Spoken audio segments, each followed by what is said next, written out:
From the studios of Foxboro Cable Access, located in the center of Foxborough, Massachusetts, you are watching Around Foxborough. Welcome to another episode of Around Foxborough. My name is Julie Love. I'm your host. Today we have a very special guest.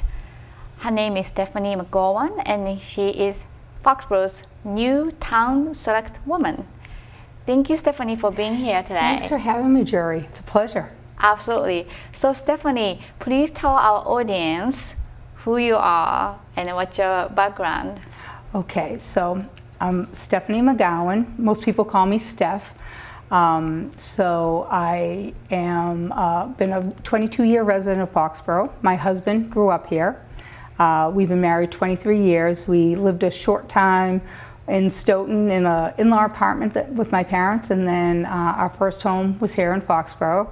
And we love it. We have two children. I have a 18-year-old daughter, Ryan. She's just graduated from Foxborough High School. She's heading off to college the end of the month. And we have a 16-year-old son, Harley. He was diagnosed with autism when he was 2 years old. And he is over at the League School in Walpole, that's as a resident there. So we're a very active member of the community, love this community. And this past spring, I decided to throw my hat in the ring for some unorthodox campaigning. It was quite different this year than most other campaigns. Of course, we were delayed a month. No holding signs, things like that. No walking door to door and stuff. So we did our best now with social media to get our thoughts out to the public and let them get to know me somewhat, and I was lucky enough to be elected, and I'm very proud to serve the town. Yes, well, congratulations. Thank you. Yes, so were you always interested in politics growing up? Oh, believe it or not, I am probably one of the most unpolitical people you'll ever meet, so it's kind of funny that it's led me in this direction. I became interested, well, first of all, the last 3 years I served on advisory committee in town and started to learn about policies in town and mostly the budget, dealing with warrant articles, vetting them for town meeting, and I really enjoyed it. And so that's brought me to my next step. I don't see myself, I've had friends say, so is this then a step to a state rep or Congress or a senator? And I say, no, that's not, I don't see myself really going, beyond town politics. I want to make a difference. We live in this town. This is where we're going to be. We don't have any intentions of going anywhere else. And I want to be part of just making it a great town for all the people that live here. So that's what kind of drove me to run for selectman. And so far so good. I'm really enjoying it. That's wonderful. So what has been the biggest surprise since you became selectman?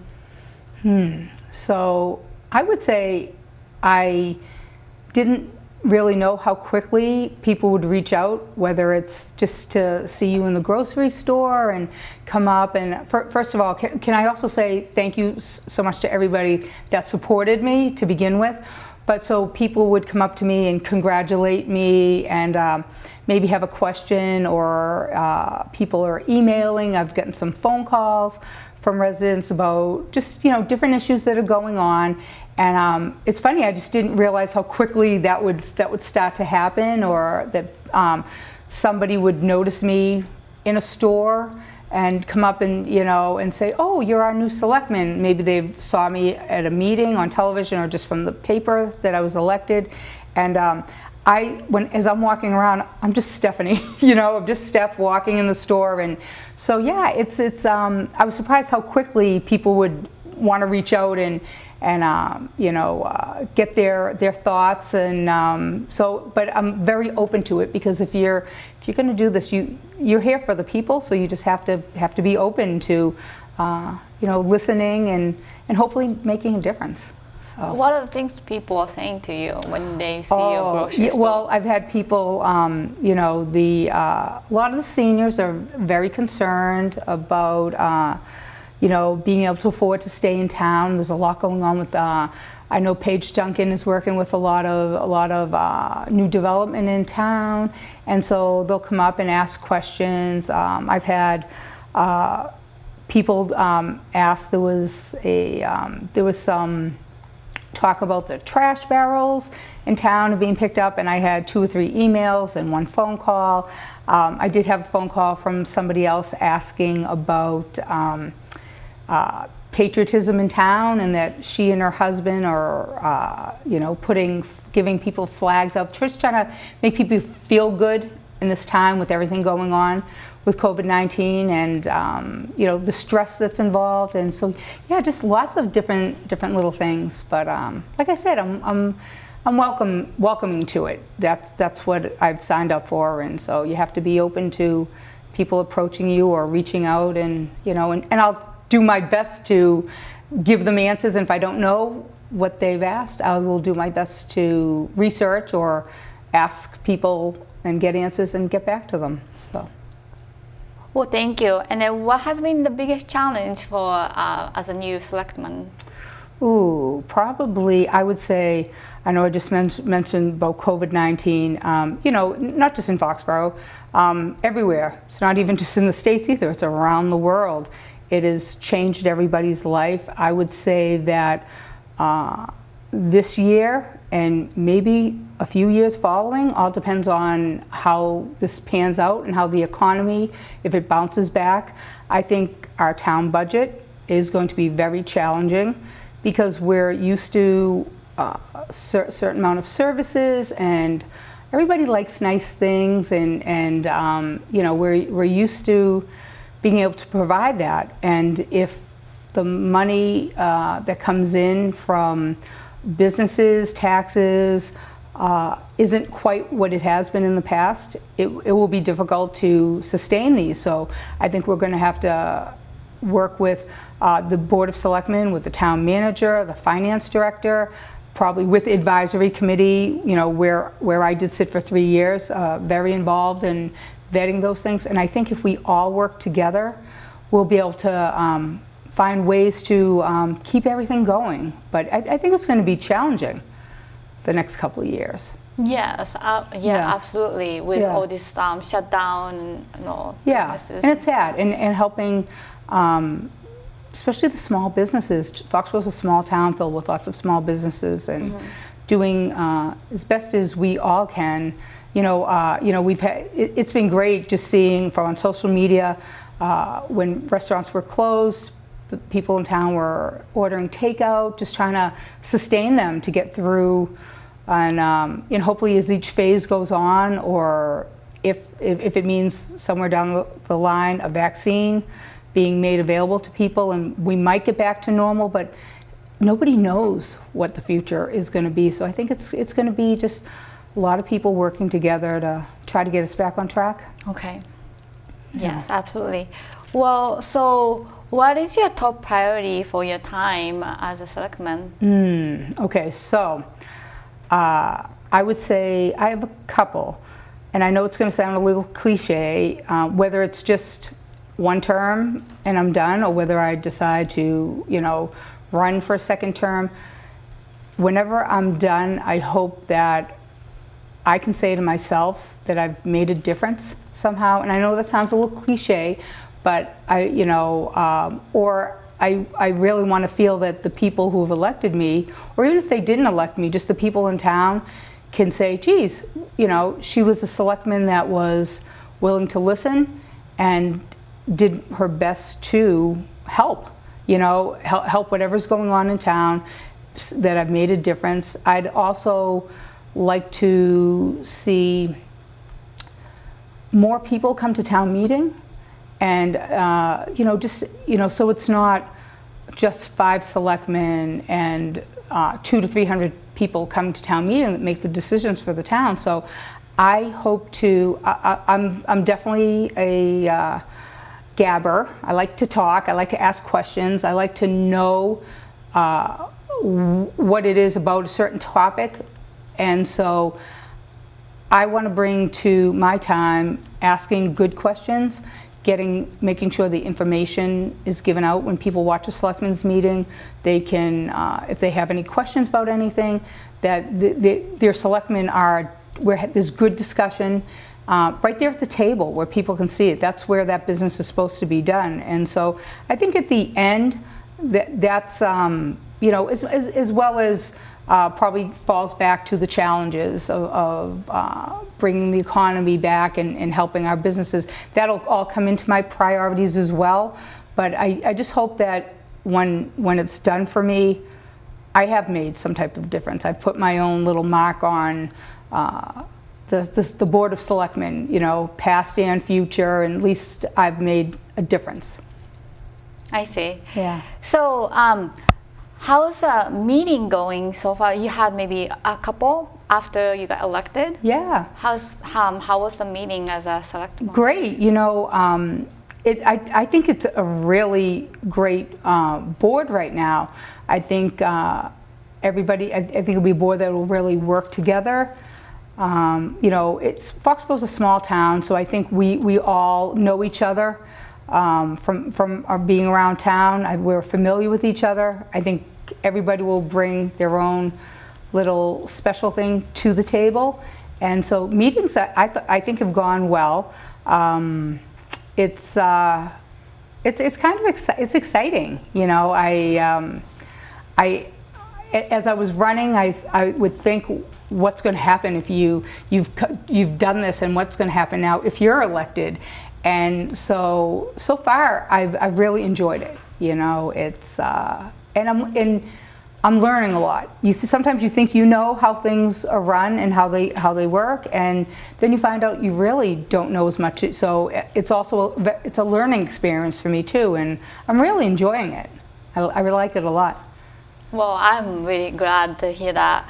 And what are some fun facts besides just like as a regular person? What are fun facts about you? What are some facts about me? Fun things. Yeah, you know something. I'm a big sports fan across the board. I have to admit, it's I've been a football fan for many years. My uncle brought me to my first Patriots game when I was 12 years old, and I just fell in love with being there, the excitement of the game. So it's funny that I ended up in Foxborough where the Patriots play, you know. And I love sports. I love to cook. You know, not to pat myself on the back, but I'm a pretty good cook. Most of my friends will say that. I really like to cook. I like to garden. I'm a good friend. I'm a good community person. I like to volunteer my time. I like to we pass that down to my children. I came from a family. My mom was one who volunteered for everything and gave her time, and she passed it down to me. I think my husband Jimmy and I are passing that down to our children, especially my daughter. She's done a lot of volunteer hours for student council, and yeah, so we're kind of, you know, I wish there was something like really cool I could tell you about myself. We're kind of just those average people, you know, living in a small town, you know, just trying to live as good a life as we can. And where were you living before you landed in down Foxborough? So I grew up in Stoughton. So you not know, that far. Yeah, not that far at all. You know, a great community. Had a great childhood. Loved the community I grew up in. My husband Jimmy grew up here in Foxborough. So, like I said earlier, when we first got married, we lived there in Stoughton at my parents' home for a short time.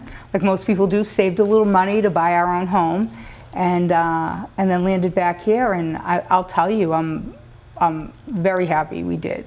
Foxborough is a very unique town. We're this quaint little town, and yet we have a football stadium in it. And it's full of people who care about each other and are always willing to help out. And we landed in a great place. We truly did. I feel the same. Yeah. Yes. So would you mind to share our audience a little bit about the challenge that you faced for the past few months? Sure. My family was hit with the COVID-19 virus. We're not sure who had it first. Myself, my daughter Ian, and my husband Jimmy all tested positive back in April. My son Harley, at the time, since mid-March, had been quarantined at his school and the residence there, which is kind of a blessing because he stayed healthy. And so we truly hit 3 stages of this virus. My daughter had no symptoms. We had her tested because my husband and I tested positive. And I had some minor symptoms.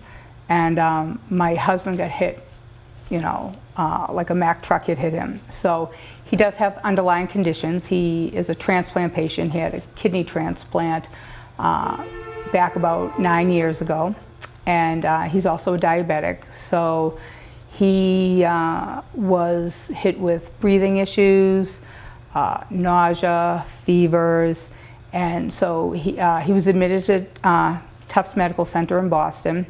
And after about 8 days, things turned worse, and he was ventilated and sedated. And so he spent 10 weeks there. And so it was a long haul, and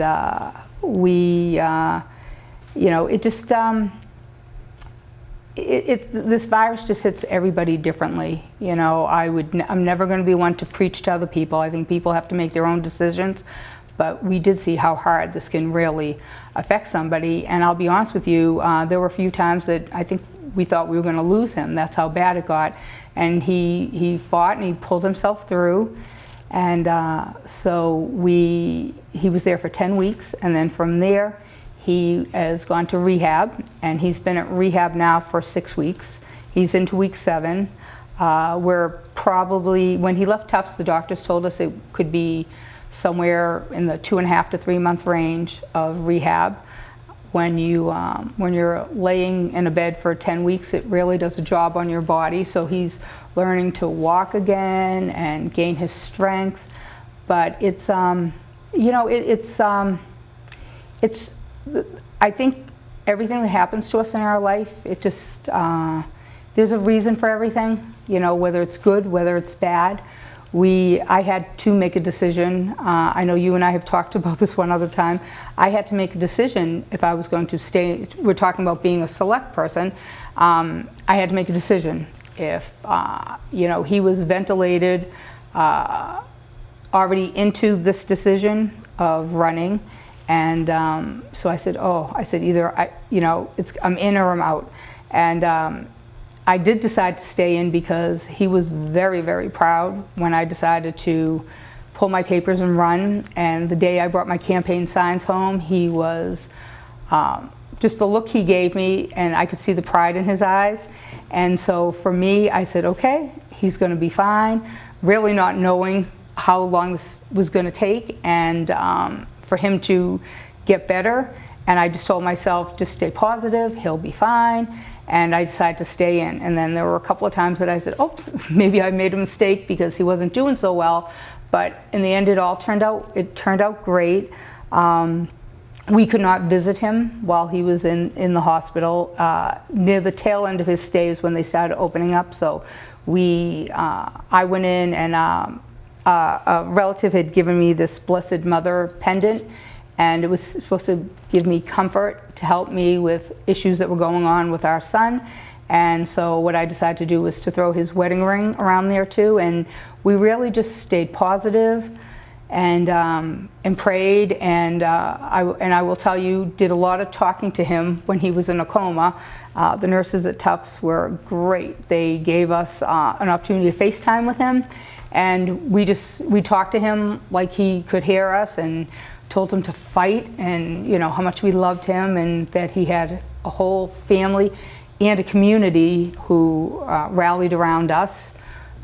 This is truly a great community. I told myself I wouldn't cry, but phone calls, groceries, dinners, cards, for all of us. And it's a great community, and I know you know that, and you've made this your home. And so we've come through, and hopefully, we'll all be together again soon. It was a tough time. We couldn't see our son because he was quarantined, and and then Jimmy was in the hospital. We couldn't see him. So, believe it or not, my daughter and I had some great bonding time, just the two of us. And she's going to take off for college, so I there's always something good from bad. I took that opportunity to have great experiences with her. A lot of it was in the house, quarantine. Oops. A lot of talking, talking with each other, watching television shows together, and we came through.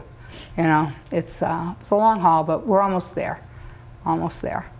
Well, thank you so much for sharing that. And I just wrote an article about you too. And then I just am really speechless about how you have felt as running for selectman while you were going through this, but then how the town came around you, your family, and supported is. And I felt that for myself too. It's so amazing that the how great many people here, Jerry. You know that, great people. Helping other people. Yes, Yeah. absolutely. Yeah. So when you got elected, were you able to tell Jimmy about it? Yes, believe it or not, he woke up on May 19th. And so plenty of time for us to reach out and get a mail-in voter form for him, and so he actually was able to vote for me. I said, this is going to be funny. My own husband's not going to be able to vote for me. So, and I was able to call him, and it was a great moment. Like I said, the pride I could feel for him that he was giving to me.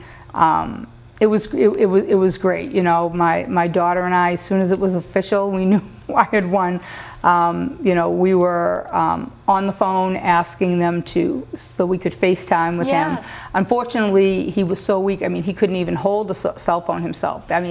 It's amazing what happens to your body when you're not using your muscles. And so we called into Tufts, and one of the nurses said, she said, we'll call you back in a half an hour and we'll hook you up with FaceTime. And so it was nice to tell him and to see him smile and tell us, how much we loved him and how much he loved us and how proud he was of the venture. And so, it was good. I think it kind of is. It's a story of hope and goodness and people rallying. I truly feel that the positive energy and people pulling for him and praying for him and sending well wishes and just keeping them. I would get texts every day of how's Jimmy doing, and we're keeping him in his thoughts, and what do you and Ryan need? What can we do for you? So it's eye-opening. I said this in a funny way. You think you know who your friends are, but when you really know who your friends are and the people that care about you. When something tragic happens in your life and people come and give you their support, and it was great. It really was, and little by little I'm sharing that with Jimmy because he was asleep for most of that. Yeah, sure. And so now I'm trying to, in little bits. I don't want to overwhelm him because he lost 10 weeks where he just doesn't really remember much of his stay in Tufts, and now that he's getting better and stronger, he's getting a little more curious on what was going on during all that time. So little by little, we're, sharing it. Lots of tears, back and forth, and but it's good. It's all good. It's everything that happens in your life brings you somewhere else, and I think at the time you don't realize it, But then as time goes on, you say, oh my God, you know, they do say, what doesn't kill you will make you stronger. And I truly believe that's it. You know, we've had, just like everybody, we've had our challenges in life, and we've always come through. And so yeah, so right now it's all good. Lots of stress has gone from my life. You know, we're just on him, he's on the mend, and hopefully we'll be back to normal life, or as normal as it can be pretty soon, you know. Well, thank you so much for sharing that story. Thank you for asking. Yes, and then with this new kind of perspective that you learned, the community support and everything, do you think it kind of changed your attitude as a selectman, or maybe inspires you to do more for the town, or like in support a community? Has it changed a little bit or not really? You know, believe it, not maybe a little bit, but I knew when I signed up to run that meant you were going to be working for the community, and that's who you answer to. I mean, it's true. I told a friend, I said, you know how Diana was the people's princess? I said, I want to be the people's selectman. I want to make sure that I am on top of things for them. I want to make sure I listen to them. You know, and so I had that in my head even before this. And you know, I've been involved in meal trains and volunteering and putting things together for people in town when things have not been perfect for them in their life. And so I wasn't overly surprised when it came back to us, and I already know that probably things are going to be very uncertain for some time. And so I already had in my head that that's what I wanted to do as a selectman, to make sure I did my best to help the community get through this. So maybe a little bit, but I think I already knew what that role was going to be, and I honestly take it very seriously, because we could, you know, as a board, we could make decisions that can change things in town. And once it's done, you know, it's done. So you have to really do your homework, and I can promise I will always make a decision knowing the facts, and will do my best to make a good decision for whatever comes up in town. And yeah, that's a promise that I would definitely make. I take it pretty serious. So. That's wonderful to know. Well, Stephanie, thank you so much for being on our show today. Thanks, So Julie. if you can please give our audience your last word, that would be great. Okay.